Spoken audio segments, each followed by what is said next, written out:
Sebenarnya apa sih Pak prinsip Pak Loh Keng Hong dalam berinvestasi? Tadi Bu Alin bilang saya sudah 30 tahun lebih, 34 tahun sudah melewati banyak sekali krisis ya. Sepertinya kalau tidak salah ingat tahun 90 sampai 92 itu ada tight money policy dari Pak JB Sumarlin ya. Uang ketat dan tentu saja saham-saham saya pada turun, pada rugi ya. Tapi untung tight money itu akhirnya dibuka tahun 93 dan saya keluar sebagai pemenang. Kemudian tahun 98 lagi ada krisis ekonomi yang begitu hebat, krisis politik. Uang saya juga hilang 85% tapi akhirnya keluar lagi sebagai pemenang ya.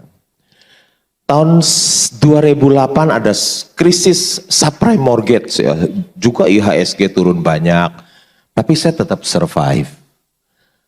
Ketika 3 tahun yang lalu ada COVID juga krisis, IHSG kita turun sampai 3.900,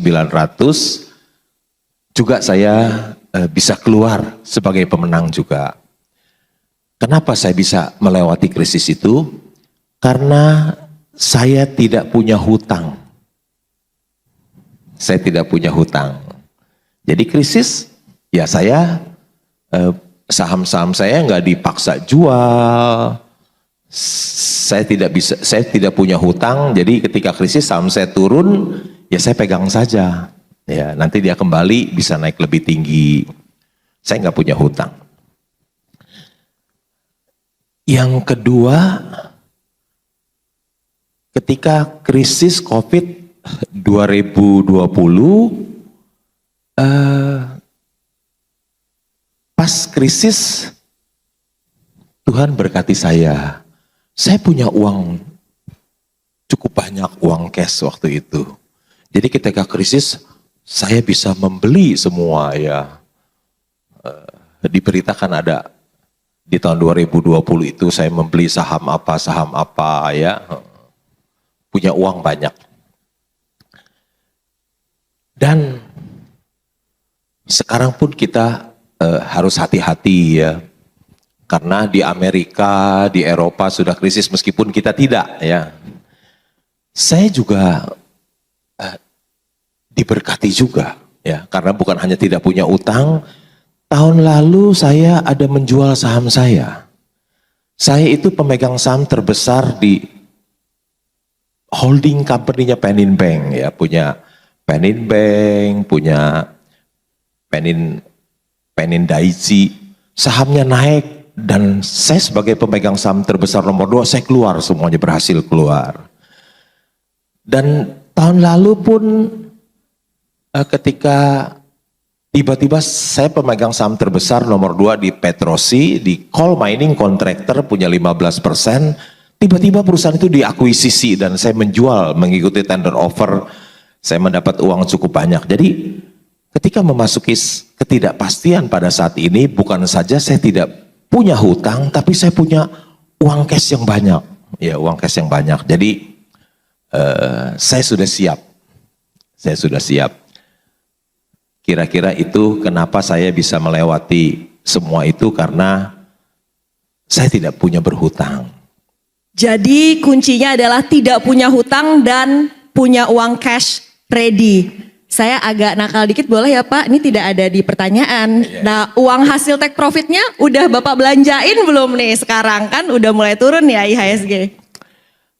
Saya belanjakan baru sedikit. Jadi masih ada sisa sangat banyak. Karena saya itu orang yang sangat hati-hati ketika membeli saham. Saya hanya membeli perusahaan bagus yang harganya murah, yang under value, ya perusahaan bagus yang murah. Jadi saya nggak mungkin membeli perusahaan jelek yang mahal, nggak mungkin beli. Ya pasti yang bagus dan murah. Atau biasanya saya sebut istilahnya, saya membeli Mercy harga bajai. Baru saya beli, jadi susah untuk mendapatkannya, jadi masih ada sisa uang banyak.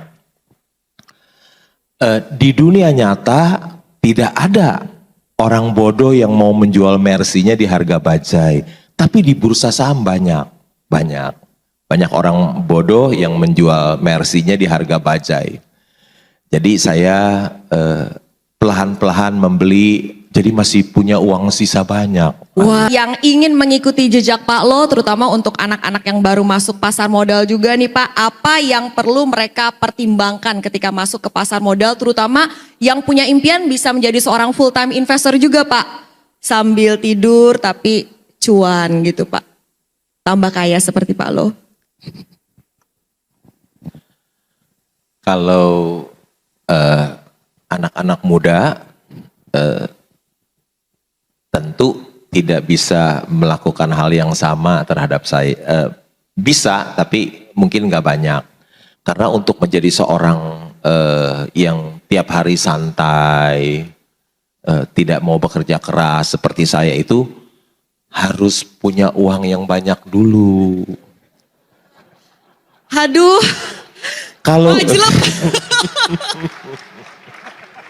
Kalau kalau dia anak muda tentu uangnya kan masih belum banyak kecuali dikasih sama bapaknya yang kaya ya. Kalau anak muda yang uangnya nggak seberapa, ya nggak bisa beli saham terus nggak mau kerja, kan nanti uangnya itu habis tergerus oleh biaya hidup. Jadi kalau seorang muda tentu dia harus kerja keras dulu cari uang ya, cari uang sampai udah cari uang harus hidup hemat dan sederhana supaya ada sisa uang banyak. Nah setelah sisa uang banyak, uangnya itu dibelikan saham. Ya, tapi dia tetap harus kerja. Kecuali kalau dia sudah uangnya banyak sekali, boleh beli saham terus bersantai-santai seperti itu. Saya juga dulu kan kerja 17 tahun di bank. Jadi bukan setelah berhasil menjadi seorang investor dapat uang banyak, saya berhenti kerja, baru berhenti kerja tahun 1976 sampai sekarang saya hidup santai.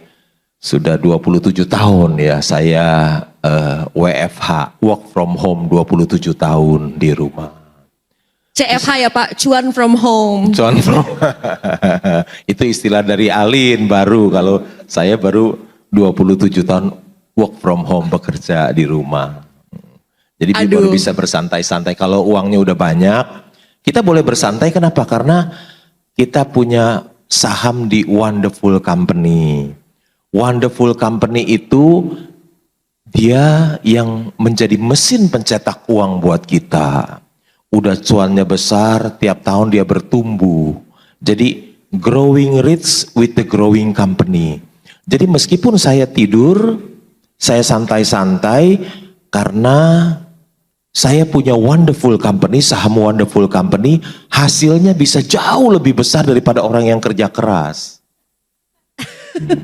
Jadi Bapak santai menikmati hasil kinerja dari emitennya ya Pak ya? Saya santai karena saya punya saham di Wonderful Company. Termasuk Wonderful Company yang ini nih ya Pak ya? Hah? Ini juga termasuk Wonderful Company, OCBC. Boleh kita berikan tepuk tangan untuk OCBC and ISP ya. Jadi kunci